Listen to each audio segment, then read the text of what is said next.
नमस्कार, ये आकाशवाणी है। अभी आप मनोज कुमार शर्मा से समाचार सुनेंगे।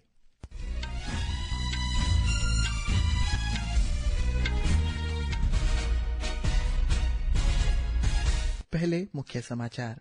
प्रधानमंत्री नरेंद्र मोदी ने स्वामित्व योजना के अंतर्गत 10 राज्यों और 2 केंद्र शासित प्रदेशों में 56 लाख से अधिक संपत्ति कार्ड वितरित किए।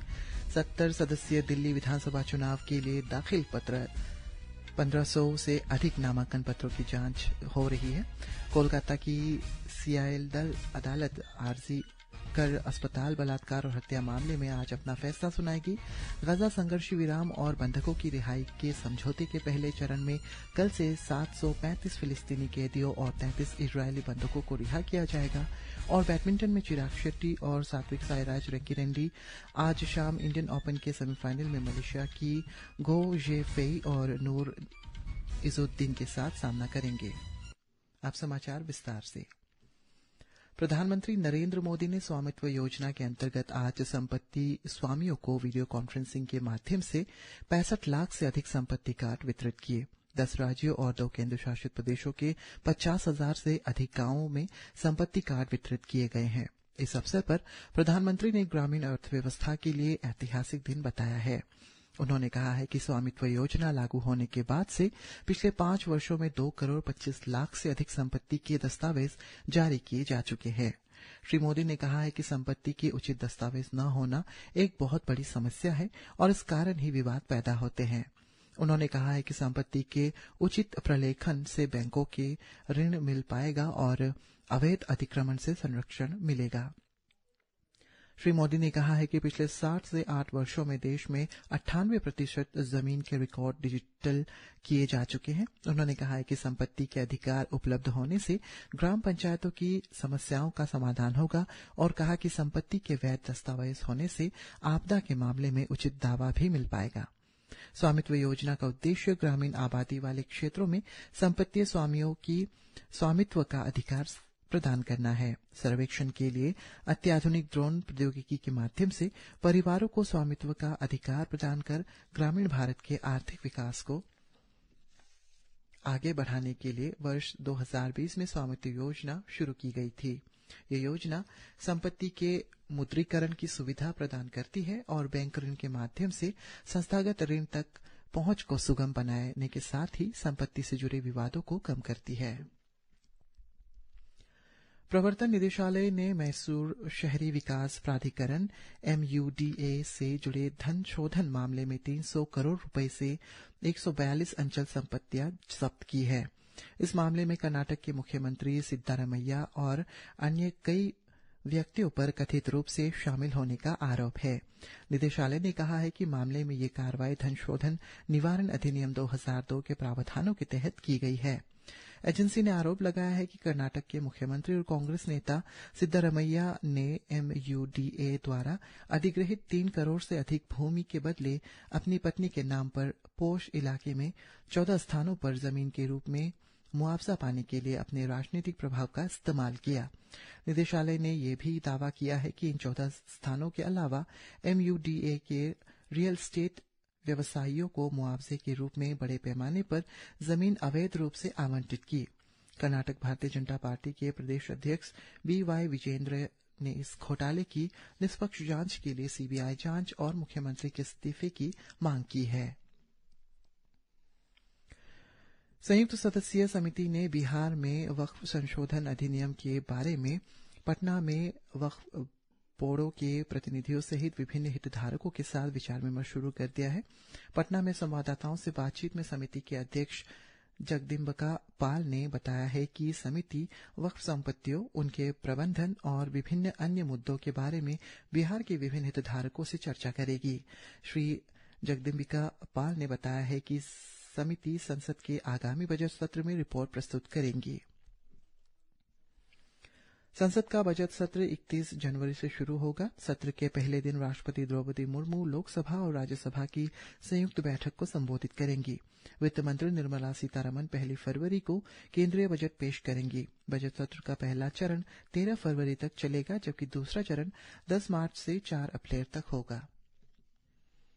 दिल्ली विधानसभा चुनाव के लिए दाखिल नामांकन पत्रों की आज जांच की जा रही है। सोमवार तक नाम वापस लिए जा सकते हैं। 17 सदस्यों की विधानसभा के लिए कुल 1521 नामांकन पत्र भरे गए हैं। निर्वाचन आयोग के अनुसार नामांकन भरने के अंतिम दिन कल 680 नामांकन पत्र भरे गए हैं। नई दिल्ली विधानसभा निर्वाचन क्षेत्र से सबसे अधिक 29 उम्मीदवारों ने नामांकन पत्र दाखिल किए। पश्चिम बंगाल में कोलकाता के आरजी कर मेडिकल कॉलेज मामले में सियालदाह की अदालत आज फैसला सुनाएगी। जांच एजेंसी केंद्रीय अन्वेषण ब्यूरो सीबीआई ने इस मामले में संजय रॉय की विरुद्ध आरोप पत्र दाखिल किया है। दूसरी ओर पीड़िता के माता पिता, जूनियर डॉक्टरों और समाज के विभिन्न वर्गों ने इस बात पर क्षोभ व्यक्त किया है कि सीबीआई इस मामले में किसी और व्यक्ति के विरुद्ध आरोप पत्र दाखिल नहीं कर पाई है। भारत और अमेरिका ने साइबर खतरे की खुफिया जानकारी और आपराधिक जांच में डिजिटल फॉरेंसिक मामले में सहयोग और सूचना साझा करने के लिए समझौता ज्ञापन पर हस्ताक्षर किए हैं। एक सोशल मीडिया पोस्ट में विदेश मंत्रालय के प्रवक्ता रणधीर जायसवाल ने बताया कि अमेरिका में भारत के राजदूत विनय मोहन क्वात्रा और अमेरिकी गृह सुरक्षा विभाग के उप सचिव क्रिस्टी कैनेगेलो ने समझौता ज्ञापन पर हस्ताक्षर किए। मुंबई पुलिस ने बॉलीवुड अभिनेता सैफ अली खान पर मुंबई के बांद्रा स्थित उनके अपार्टमेंट में चाकू से हमला करने के मामले में एक व्यक्ति से पूछताछ की है। वासिर अली सलमानी नाम का ये व्यक्ति बढ़ई का काम करता है और उसका हुलिया हमलावर से मिलता जुलता है। इमारत से भागते समय हमलावर की तस्वीरें सीसीटीवी कैमरे में कैद हुई थी। सैफ अली खान को हमले के बाद लीलावती अस्पताल में भर्ती कराया गया, जहां उनका ऑपरेशन हुआ और अब वे खतरे से बाहर है। उधर महाराष्ट्र के गृह राजस्व ग्रामीण विकास मंत्री योगेश कदम ने कहा है कि घटना के पीछे लूटपाट ही एकमात्र मकसद था और हमले में कोई अंडरवर्ल्ड गिरोह शामिल नहीं है। प्रधानमंत्री नरेंद्र मोदी कल आकाशवाणी पर मन की बात कार्यक्रम में देश विदेश के लोगों के साथ अपने विचार साझा करेंगे। ये मासिक रेडियो कार्यक्रम की 118वीं कड़ी होगी। ये कार्यक्रम आकाशवाणी और दूरदर्शन के समूचे नेटवर्क, AIR न्यूज वेबसाइट और news on AIR mobile app पर भी प्रसारित किया जाएगा। गाजा संघर्ष विराम और बंधकों की रिहाई के लिए हमास के साथ हुए समझौते के पहले चरण में इजरायल 735 फिलिस्तीनी कैदियों को रिहा करेगा। इजरायल के न्याय मंत्रालय के अनुसार 3 चरणों वाला ये समझौता कल से लागू होगा। पहले चरण के 42 दिन तक चलने की संभावना है। इस दौरान इजरायल के 33 बंधकों को रिहा किया जाएगा। मंत्रालय ने रिहा किए जाने वाले सभी कैदियों के नाम जारी कर दिए हैं, लेकिन 16 से 18 वर्ष की आयु वर्ग के किशोरों के नाम नहीं बताए गए हैं। आकाशवाणी समाचार सेवा प्रभाग अपने साप्ताहिक कार्यक्रम पब्लिक स्पीक में सोमवार रात 9:30 बजे सड़क सुरक्षा सुनिश्चित करना विषय पर परिचर्चा प्रसारित करेगा। चर्चा के लिए एक सड़क परिवहन और राजमार्ग मंत्रालय के अपर सचिव महमूद अहमद और परिवहन विशेषज्ञ अनिल छिकारा स्टूडियो में मौजूद रहेंगे। आमंत्रित विशेषज्ञ से कार्यक्रम के दौरान सड़क सुरक्षा और हितधारकों, नागरिकों और सरकार का सड़क सुरक्षा सुनिश्चित करने में उनके योगदान से जुड़े प्रश्न पूछ सकते हैं। ये सवाल टेलीफोन नंबर 01123421050 और 01123314444 पर पूछे जा सकते हैं। इंडियन ओपन बैडमिंटन टूर्नामेंट के सेमीफाइनल में आज शाम नई दिल्ली में भारत के चिराग शेट्टी और सात्विक साईराज रंकीरेड्डी की जोड़ी का मुकाबला मलेशिया के गो जेफे और नूर इजुद्दीन से होगा। Match KD Jadhav indoor stadium में खेला जाएगा। और अंत में मुख्य समाचार एक बार फिर। प्रधानमंत्री नरेंद्र मोदी ने स्वामित्व योजना के अंतर्गत 10 राज्यों और 2 केंद्र शासित प्रदेशों में 56 लाख से अधिक संपत्ति कार्ड वितरित किए।